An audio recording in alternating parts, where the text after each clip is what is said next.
आप सभी लोगों का स्वागत है फिर से एक बार क्रिक जोन में। आशा करता हूँ सभी लोग सही सलामत होंगे। तो चलिए शुरू करते हैं आज का वीडियो, जहां पे इंग्लैंड और वेस्टइंडीज के बीच दूसरा टी20 मुकाबला। वहां पे भी दिलचस्प नज़ारे देखने को मिले हैं। दिलचस्प मुकाबला भी बन चुका था। वहां पे टॉस जीता इंग्लैंड, गेंदबाजी करने का फैसला वेस्टइंडीज की बल्लेबाजी, जिसमें से एवन लुइस को पहले ही गेंद में चलता किया। ल्यूक वुड ने अंदर आती हुई गेंद वहां पे एलबीडब्ल्यू के शिकार हो गए।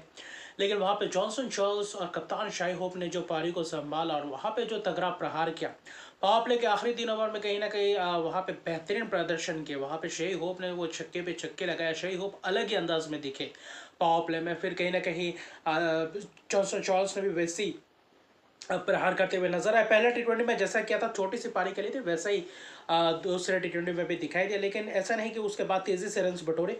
बीच बीच में रन्स बटोर रहे थे। लियाम डॉसन कहीं ना कहीं उनके ओवर में महंगा गया, लेकिन कहीं ना कहीं पावर प्ले के बाद एक आध ओवर्स थोड़ा बहुत महंगा है। जैसे कि जैकब बैथल के ओवर्स में छक्के खाए, चौके खाए, तो वैसा ही अंदाज में देखे वेस्टइंडीज के बल्लेबाज और शाई होप। और कहीं ना कहीं अगर आप देखें तो वही जॉनसन चार्ल्स के बीच एक तगड़ा पार्टनरशिप हुआ, जिसमें से 90 रन की पार्टनरशिप दोनों के बीच और अच्छी खासी स्कोर तक थे। लेकिन उसके बाद जब जॉनसन चार्ल्स का विकेट गया, कहीं ना कहीं वहां पे धीमा होता हुआ चला गया। जॉनसन चार्ल्स ने भी 47 रन की पारी के लिए ल्यूक वुड ने उनको भी चलते हुए बोल्ड किया। शे होप हालांकि देखे तो आदिल रशीद के शिकार हो गए, 49 रन बनाकर स्टंपिंग हो गए। उसके बाद कहीं ना कहीं शेरफर्ड रदरफोर्ड भी थे, तो वहां पे थोड़ा बहुत लड़खड़ा गई थी पारी। वहां पे ऐसा लग रहा था कि शायद अब विकेट्स गिरना शुरू हो गया है। वहां पे 16वें ओवर तक 120 रन के करीब थे। अच्छी खासी पकड़ बनाए रखा था। वहां पे जैकब बैथल ने भी, वहां पे कुछ ल्यूक वुड ने भी बेहतरीन गेंदबाजी की थी। लेकिन जब खासतौर पे देखें तो 16वां ओवर के बाद जो कारनामा हुआ, वहां पे विकेट्स भी गए। ऐसा नहीं कि विकेट्स नहीं गए, वहां पे विकेट्स गए। रोबमन पॉवेल थे, रोमारियो शेफर्ड हालांकि रनआउट हो गए। लेकिन जो था जेसन होल्डर और रोबमन पॉवेल, तो उनका कहीं ना कहीं बेहतरीन प्रदर्शन दिखा। रोबन पावल ने भी कुछ करारा प्रहार किया। पंडा गेंदों में 34 रन, एक केमियो पारी खेलकर अपना विकेट दे बैठे। लेकिन आखिरी 4 ओवर जो इंग्लैंड के गेंदबाजों ने गेंदबाजी की थी, वहां पे पूरी तरीके से धराशायी कर दिया था। किसने? जेसन होल्डर और रोमारियो शेफर्ड ने वहां पे तगड़ा प्रहार करते हुए नजर आए, जिसमें से जेसन होल्डर भी थे। और कहीं ना कहीं वहां पे अगर आप खास तौर पे देखें तो वही दूसरी तरफ देखें तो रोमारियो शेफर्ड भी थे।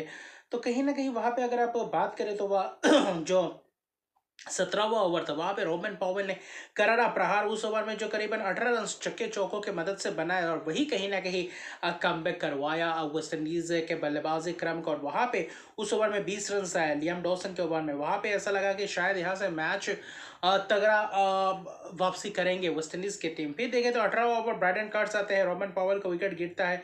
पंडागंज में 34 रन, कहीं ना कहीं केमियो पर ही खेल कर चलते हैं। उस वक्त तक पॉवेल प्रहार कर रहे थे।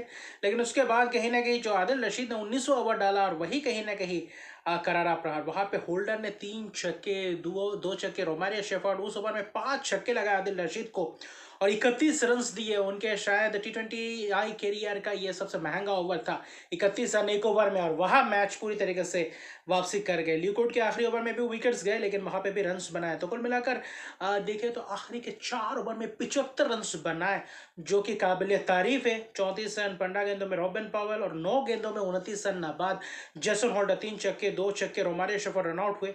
और रोस्टन चेज अभी आकर एक गेंद खेलने लगे, एक गेंद में एक छक्का लगाकर चले गए। तो बेहतरीन ये बल्लेबाजी का मुजाहरा। 196 रन बनाए, 2 विकेट। ल्यूकुड 4 ओवर 25 रन, आखिरी ओवर महंगा होने के बावजूद भी 4 ओवर में सिर्फ 25 रन दिए, 2 विकेट। और कहीं ना कहीं Jacob Bethell 3 over 24 run, 1 wicket, 1 over महंगा जाता हुआ भी। लेकिन कहीं ना कहीं गेंदबाज पूरी तरीके से खराब गेंदबाजी करते हुए नजर आया। वहां पे थोड़ा बहुत महंगे रहे। बीच में थोड़ा बहुत कुछ ओवर्स किए थे अच्छी खासी, लेकिन तेज गेंदबाज उस तरीके से गेंदबाजी नहीं कर पाए। 1 ओवर विल जैक्स को गया था, 1 ही ओवर 2 रन, तो कहा वहां पे थोड़ा बहुत किफायती हुए थे। लेकिन वहां पे उसके बाद आखिरी 4 ओवर ने पूरी तरीके वेस्ट इंडीज ने काया पलट कर दिया था। लेकिन 197 रन की लक्ष्य और जैमे उस पर शुरुआती क्षण में विकेट से चटका जाते हैं, तो कहीं ना कहीं होल्डर अकील हुसैन की वापसी हुई। पिछले मैच में वीज़ा के कारण थोड़ा बहुत इशू हुआ था, जिसके कारण पहले मैच में उपलब्ध नहीं थे, तो इस मैच में खेलने को उतरे। वहां पे गुदाकिस मोती थे, रोस्टन चेज थे, स्पिनर्स तो भरपूर थे, अल्जारी जोसेफ भी थे, तो अच्छे खासे तेज गेंदबाज ऑप्शन था। वहां पे स्पिनर से शुरुआत करवाया, तो वहां पे जेमी स्मिथ को कहीं ना कहीं जेसन होल्डर ने चलता किया। लेकिन वहां पे बेन डैकेट भी थे और जॉस बटलर थे, उन्होंने कहीं न कहीं पारी को ज़बरदस्त अंदाज में भुनाया था। वहाँ पे करीबन 60 रन्स की पार्टनरशिप, वो महत्वपूर्ण 60 रन्स, क्योंकि वहाँ पे आखिरी के पावर प्ले के आखिरी 3 ओवर्स में भी उन्होंने भी करारा प्रहार किया, चौके भी लगाए, छक्के भी लगाए, बाटलर कहे या डकट कहे, तो अच्छा खासा सिलसिला चल रहा था। बीच में थोड़ा बहुत 2-3 ओवर्स थोड़ा बहुत धीमा चला, वहाँ पे रोमारियो शेफर्ड ने चलता किया बैन डकट को 18 गेंदों में 30 रन्स। तो वैसा ही कुछ पारी जो भी आए कहीं ना 30-35 रन की पारी खेल के गए। बाटलर ने भी वही कोशिश की, 36 गेंदों में 47 रन से वहाँ पे अकील हुसैन ने चलता किया था। लेकिन हैरी ब्रूक कप्तानी पारी, जैकब बैथल, टॉम बेंटन, तो टॉम बेंटन और जैकब बैथल ने जो पारी खेली और हैरी ब्रूक कप्तान ने, वो कहीं ना कहीं बहुत ही महत्वपूर्ण पारी थी। वो केमियो पारी थी, छोटी छोटी पारी थी, लेकिन इफेक्टिव और इम्पैक्टफुल पारी था, और जिसे पूरी तरीके से इंग्लैंड ने वो चीज़ करके दिखाया। 12वें ओवर में रोमारियो शेफर्ड के ओवर में भी 20 रन गए, जहाँ पे हैरी ब्रूक ने करारा प्रहार किया कप्तान ने। फिर एक आध ओवर थोड़ा बहुत धीमा गया, दो ओवर्स में लगातार 2 विकेट्स गए। रोस्टन चेस ने विकेट चटकाया, छक्के भी खाए, विकेट्स भी गए। टॉम बेंटन ने आकर छक्का लगाया, अकील हुसैन ने भी कहीं ना कहीं बटलर का विकेट चटकाया, वहाँ पे 2 विकेट्स गए थे। जैसे कि बटलर थे, वहाँ पे हैरी ब्रूक कप्तान थे, 34 रन बनाकर चलते बने। लेकिन बैथल और टॉम बेंटन ने जो उनका प्रदर्शन दिखाया वो कहीं ना कहीं काबिल तारीफ था। गुदेकेश मोती, अल्जारी जोसेफ के एक ओवर में कहीं ना कहीं 20 रन, जिसमें से 3 छक्के लगाए थे बैथल ने। वहाँ पे बैथल को ही चलता क्या था, वहाँ पे अल्जारी जोसेफ ने 10 गेंद में 26 रन, 3 छक्के लगा चुके थे। वहाँ पे बहुत ही ज़बरदस्त उम्दा किस्म की पारी दिखाई दिया। और आखिर में देखें तो टॉम बेंटन ने भी कोशिश की, 11 गेंदों में 30 रन, तो वहाँ पे पूरी तरीके से मैच को निकाल गया। 17वें ओवर हो या 18वें ओवर, अल्जारी जोसेफ हो या जोसेफ होल्डर वहाँ पे महंगे रहे। और टॉम बेंटन बहुत दिनों के बाद जो मौका मिला था, कहीं ना कहीं इस मैच में वो चीज़ दिखाई दिया, वो टैलेंट, वो स्किल दिखाई दिया और वो इंटेंट दिखाई दिया। 11 गेंदों में 30 रन नाबाद और 2 छक्के 3 चौके की मदद से ब्रायडन कर्टसन ने भी आए। विल जैक सलाह के 7 गेंदों में 7 रन, वहाँ पे थोड़ा बहुत धीमा हो गए थे। लेकिन गेंदबाजों ने कोशिश तो पूरी तरीके से की थी, लेकिन बाद में वो कुछ खास नहीं कर पाए। जेसन होल्डर के बल्लेबाजी गेंदबाजी ज़बरदस्त था, काबिल तारीफ था।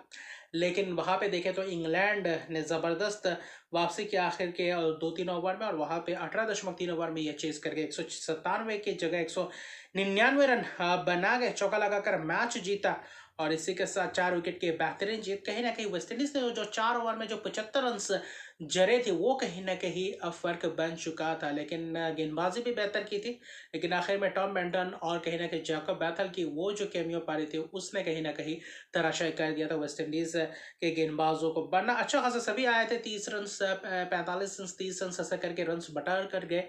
तो वो कहीं ना कहीं आपको वहाँ पे कंट्रीब्यूट करके देते, वो कहीं ना कहीं फायदेमंद साबित होता है, जो इंग्लैंड के बल्लेबाजों ने करके देखा है। तो कुल मिलाकर देखें तो 3 T20 मैचेस की सीरीज में 2-0 की लीड ले चुके हैं। इस मैच में भी 4 विकेट से जीता और T20 सीरीज भी अपने नाम कर चुके हैं। क्या आखिरी T20 मैच वेस्ट इंडीज कुछ अलग कर पाएगा? क्या जाते जाते इस दौरे से क्या वेस्ट इंडीज एक जीत हासिल कर जाएगा? क्या आखिरी T20 वैसा कुछ बाजी मार पाएंगे? वो समय बताएगा। लेकिन जबरदस्त जीत, बल्लेबाजों का ही दिन था ऐसा लग रहा था। लेकिन उसमें से ल्यू गुड ने जो 2 विकेट चढ़कर महत्वपूर्ण 2 विकेट से रख के 5 स्पेल से डालकर कहीं ना कहीं इंग्लैंड्स के लिए बहुत ही खूबसूरत ये सीरीज रहा। 3 ओडीआई 3 T20 मैचेस में 2 T20 मैचेस गए। ओडीआई सीरीज 3-0 से जीता। हैरी ब्रूक कप्तानी के अंदर अभी T20 भी वही कगार पर है। तो अभी के लिए इतना। अगर मेरे चैनल को सब्सक्राइब नहीं किया तो मेरे चैनल को सब्सक्राइब कर दीजिए, लाइक शेयर कमेंट जरूर कीजिए। तब तक के लिए गुड बाय।